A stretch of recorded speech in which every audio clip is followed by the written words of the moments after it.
I don't have characters in my head. It's not like that. The character is born from the intention and obstacle. They're born from the intention and from intention and obstacle, and then how the character, the tactics that the character uses to overcome that obstacle are that's what the character is going to be.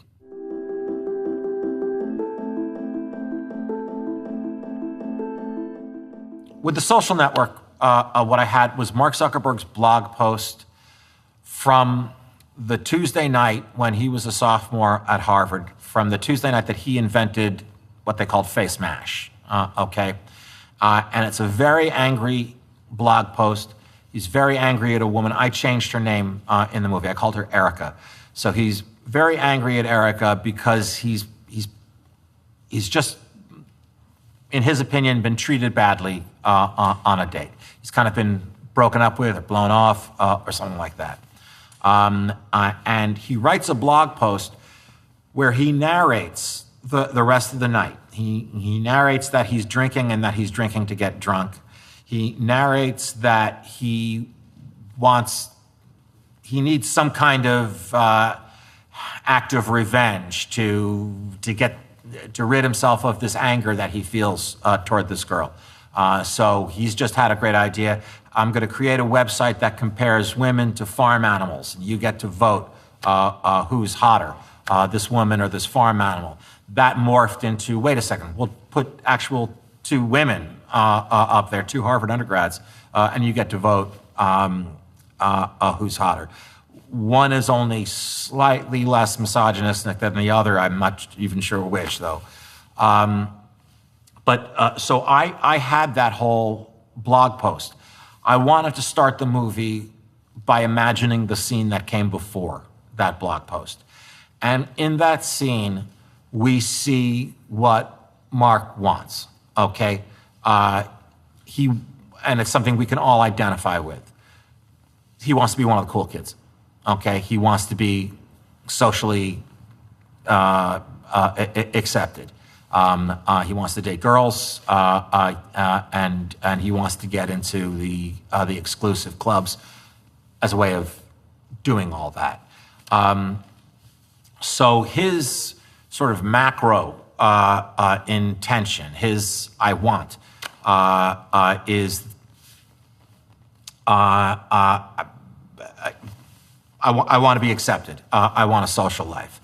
What he ended up doing was building a virtual one, an artificial one, that he was sort of the mayor of this world.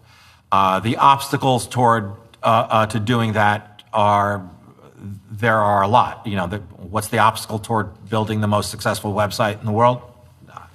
There are a ton of them.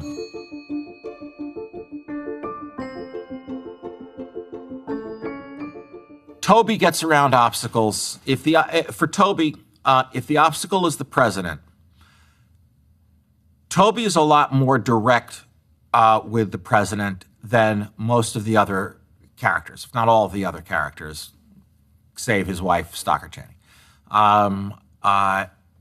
Toby is the one, very early on, it's in the episodes, The Crackpots and These Women, which I think was episode 4 or 5 of the series.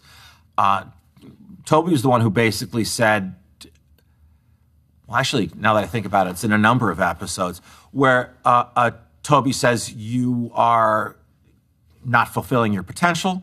You don't pretend to be dumber than you are, to pander to all of the dumb people in America. You are the smartest person in the room. Be the smartest person in the room. Toby dresses down the president while, he's respectful of the office, respectful of the man, respectful of the room that he's in. It's often the Oval Office. But Toby's tactics are bluntness and honesty. Toby, if you have something to say, please say it. Richie's good for all time zones. My family signed the Declaration of Independence. You think I've got an ethnicity problem? Well, the line isn't between light skin and dark skin. Yeah? It's between educated and masculine. Or Eastern academic elite and plain spoken. It's always been like that. Yeah, but a funny thing happened when the White House got demystified. The impression was left that anybody could do it. You're not telling me anything I don't know. It's one thing that Richie came out for the Pennsylvania referendum today, but the manner in which he articulated it, his presence, the clear sign he wasn't personally engaged with the facts. Toby. Staff was cringing, I promise you, and we let it go. It wasn't the moment to go. You asked the question. Do you have anything else?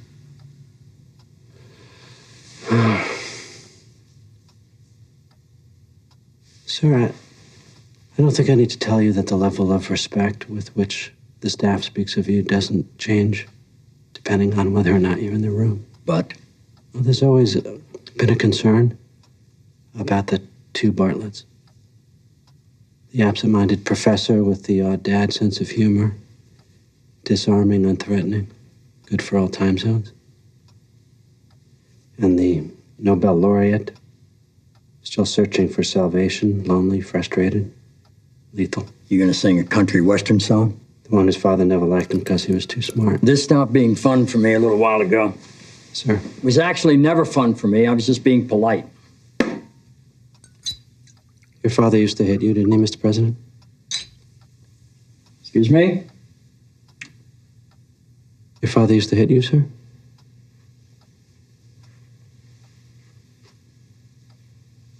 Yeah. Not like a spanking? He hit me. Why? He punched you. I'm done being polite now. He did it because you made him mad, but you didn't know why. Toby, it was a complicated relationship. Can I help you? It was because you were smarter than he was. It was a complicated He relationship. didn't like you, sir. That's why he hit you. That's why people hit each other. He didn't like you. You were smarter than he was. Why are we talking about this? So maybe if you get enough votes, win one more election, you know? Maybe your father... You have stepped way over the line, and any other president would have your ass on the sidewalk right now. Yes, sir? They'd have had you on the sidewalk a long time ago. I don't know what the hell goes on in a Brooklyn shrink's office, but get it the hell out of my house.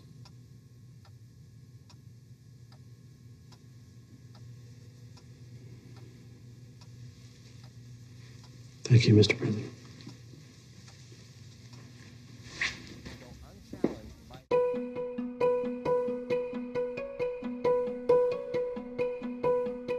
Leo, who's also the president's best friend,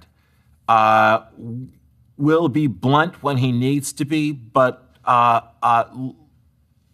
Leo's running the place, and his character is probably more defined by his relationship to the staffers, who he kind of manipulates with a sense of humor.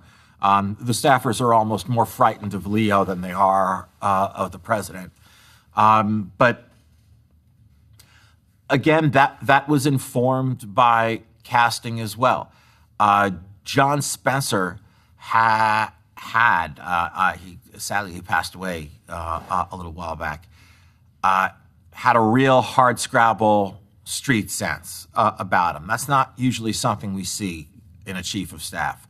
So I didn't want to smooth that over. I wanted him to have that gruffness. I wanted to use that face that has the map of the world kind of drawn on it. And it's a real contrast with Bartlett, too, who was to the manor born, and that these two would be best friends was really interesting to me. Ainsley? Mr. McGarry. Leo's fine. Yes, sir. Were you offered coffee or something to drink?